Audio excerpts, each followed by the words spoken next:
Team India young batter Sarfaraz Khan పెట్టిన ఒక post social media అంతటా వైరల్ అవుతోంది. అందులో సర్ఫరాజ్ 2 నెలల్లో ఏకంగా 17 కేజీలు బరువు తగ్గి అందరినీ షాక్ కి గురిచేశాడు.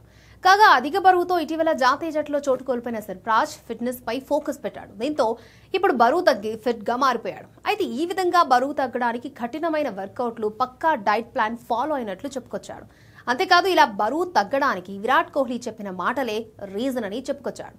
2016లో ఫిట్నెస్ సమస్య వల్లే ఆర్సీబీ జట్టు నన్ను వదిలేసింది. ఈ విషయాన్ని విరాట్ కోహ్లీనే స్వయంగా నాకు చెప్పారు.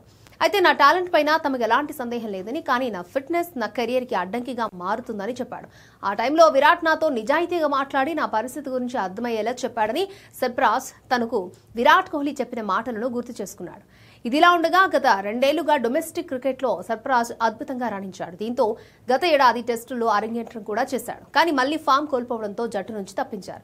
ఆ తర్వాత ఐపీఎల్ మెగా వేలంలోనూ ఏ జట్టు కొనుగోలు చేయకపోవడంతో అన్సోల్డ్ గా మిగిలిపోయాడు. కానీ ఇప్పుడు మళ్లీ ఫిట్నెస్ మీద ఫోకస్ చేయడంతో 17 కేజీలు తగ్గి చాలా స్లిమ్ గా మారిపోయాడు.